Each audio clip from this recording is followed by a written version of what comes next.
وراءنا حلقة مثيرة للغاية، وخاصة الكلمات التي قالها بوزو لحيدر علي في المشهد الأخير، والتي لم تؤلم حيدر علي فحسب، بل آذتنا نحن أيضا، لأنه في تلك اللحظة بدا وكأن بوزو قد نسي كل ما حدث حتى اليوم. لولا حيدر علي، هل كان بوزو سيجلس في ذلك المقعد بسهولة اليوم؟ ربما كان عمه قد تخلى عنه بالفعل وتركه وحيدا في ألاعيبه. أما حيدر علي فقد كان دائما إلى جانب بوزو. كانت هناك أوقات عرض فيها نفسه للخطر، وأوقات وقف فيها في وجه الأعداء من أجله. لذلك أزعجتنا كلمات بوزو القاسية لحيدر علي في لحظة ما باسم الصداقة.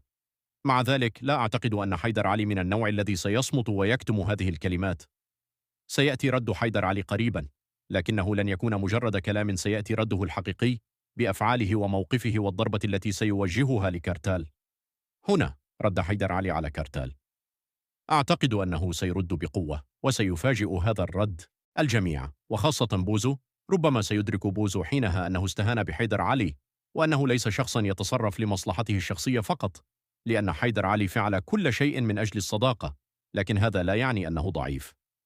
من ناحية أخرى، في الحلقة الأخيرة استمرت قصة جيلان في عرقلة المسلسل. بصراحة أعتقد أن جيلان تضر بالمسلسل أكثر مما تنفعه، لأن وجودها يطغى على قصة حيدر علي وبوزو، بينما نتوق نحن المشاهدين لمتابعة صراع النفوذ الخفي واختبارات الصداقة واللعبة الكبرى التي تحاك ضد كارتال. تنحرف القصة باستمرار إلى نقطة أخرى عبر جيلان. هذا يجعل حيدر علي يبدو شخصية ضعيفة، فتشابكه العاطفي الدائم يخفي جانبه القوي والحازم. نتوق نحن المشاهدين لمتابعة صراع النفوذ الخفي واختبارات الصداقة واللعبة الكبرى التي تحاك ضد كارتال. تنحرف القصة باستمرار إلى نقطة أخرى عبر جيلان.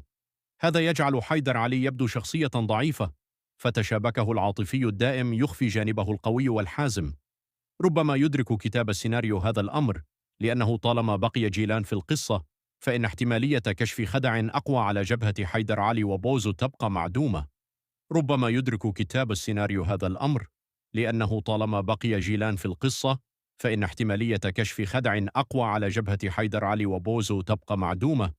لذلك لا أعتقد أن قضية جيلان ستستمر على هذا المنوال لفترة طويلة. تنتظرنا فترة يختبر فيها حيدر علي من خلال أحبائه. من المحتمل أنه إذا فقد حيدر علي من يحب أو تلقى ضربة قوية منهم، فلن يتصرف بالطريقة نفسها بعد الآن.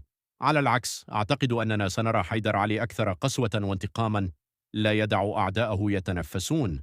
خاصة في الموسم الثاني قد نشهد مشاهد يتحد فيها بوزو وحيدر علي مجددا، فلا يتركان للعدو فرصة للتحرك. أما كارتال فالأمور تسير لصالحه حاليا. يحرز كارتال تقدما هادئا في خططه،